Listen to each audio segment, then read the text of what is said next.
The Alps. Stunning scenery. Chocolate box houses. How much more alpine can that get?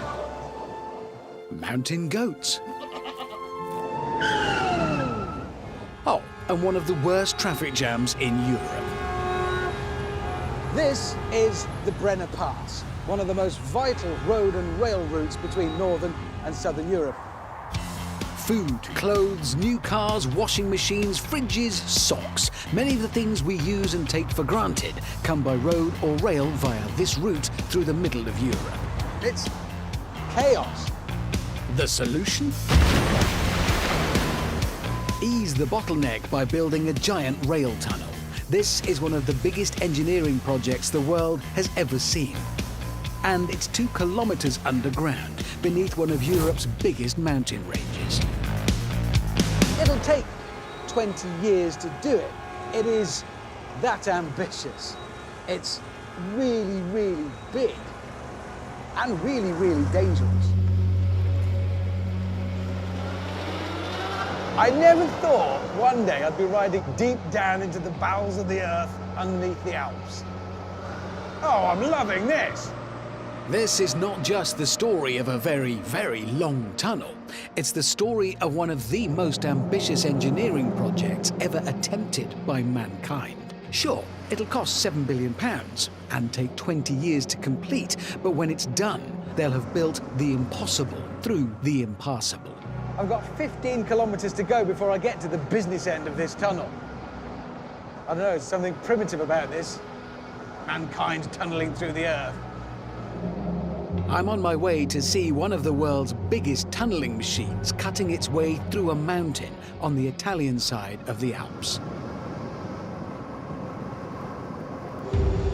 All tunnel boring machines, or TBMs, are given names, and this one is Flavia.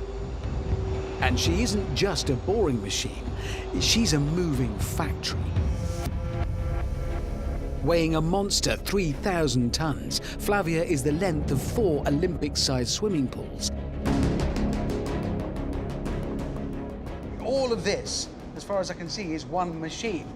Up at the front, the cutting head is chewing its way through the ancient rocks of the Alps, and this whole tail follows of it, all 200 meters.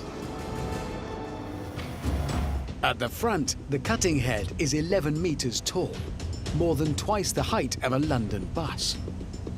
Flavia can grind her way through 15 meters of mountain rock every single day.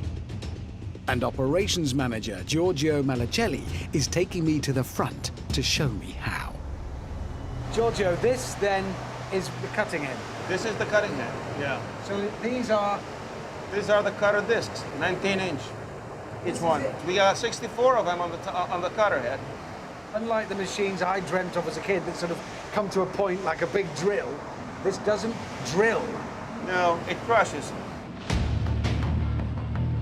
The 64 steel cutter discs score 4 millimeters into the rock face, which then cracks and fractures and falls away. As it rotates, the cutter head is pushed forwards by 6 powerful hydraulic arms, pressing the rock face with the force of 15 40-ton trucks. What a machine. They are quite expensive. Yeah, talking, we're in the 20 million range for a machine like this. I'm always on the lookout for the small things that make the big possible, and well, here they are. These are the cutting wheels. These are used ones. And for this whole enterprise, all of this effort, all of these humans and machines, this is the interface between man and mountain. This is where it's chewed its way through the rock. It'll be taken away and recycled. I say they're small things. To be fair, they each weigh more than me, but in comparison, they're tiny, but crucial. What's amazing about Flavia is she is a multitasker. Whilst her teeth are grinding away at the business end, just behind the cutter head, she's also laying her own tunnel walls, placing a series of 9-ton concrete slabs onto the freshly cut rock, leaving a perfectly lined circular tunnel at a speed of 1 meter an hour. Flavia is one of 3 tunnel boring machines involved in this extraordinary $9 billion construction, which started in 2008 and won't end until 2026. When completed, 2 main rail tunnels will join Fortezza in Italy to Innsbruck in Austria, each a record-breaking 55 kilometers long. One tunnel will take trains north, the other south. All along the route will be a further 200 connecting access and maintenance tunnels. The finished tunnels will carry nearly 1 million tons of freight on 320 trains a day. But the most ambitious part of building the longest rail tunnel in the world lies in where they're trying to do it. This particular stretch of tunnel runs through the Peri-Adriatic Sea, the point where 2 tectonic plates come together. You might have heard of them. Behind me is Africa. Up ahead of me, that's Europe. To put it simply, this tunnel is being built through 2 of the Earth's enormous moving parts. And when those parts move, stuff happens. The Earth moves. I think I'll tread carefully from here on. The collision of 2 continents created the Alps mountain range, but it also pushed up what would normally be horizontal layers of rock, creating unpredictable vertical layers.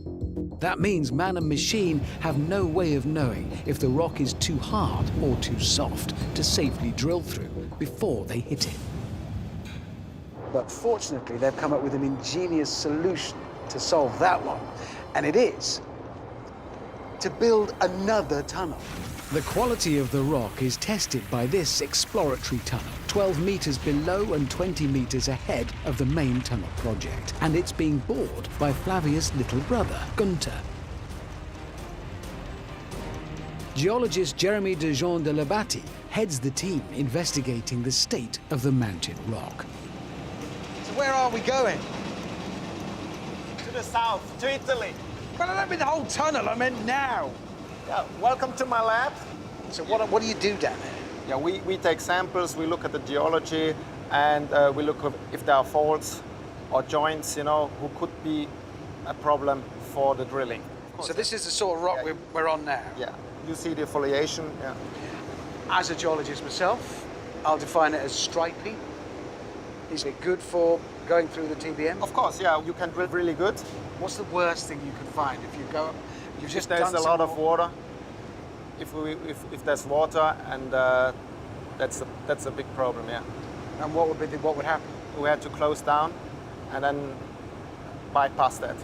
The decisions made down here, then, as you take the samples and examine what you've just drilled through, there are tens of millions of euros, dollars, right? Of course, yeah, of course.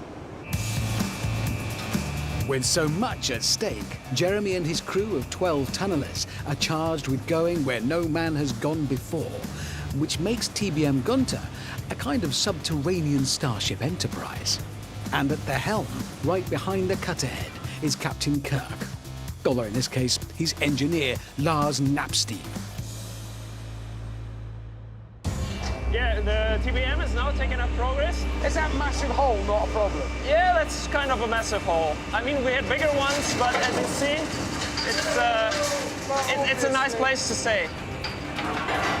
Okay, and that's a good thing that just happened there? I don't need to be alarmed. It's common. But it's crumbling, it's caving in as we go. Yeah, I mean, it's a dirty business. It's dangerous, but it's also really impressive. I'm a little bit scared, if I'm honest, but I'm going to hide that because they're all very bloody terrifying. Really is. Right now, this TBM is chewing its way through the rocks, under the Alps, going where nobody has ever been before. All this has already fallen because it's, look at that, look at it, just bits of it flaking away. And that's what they're drilling through.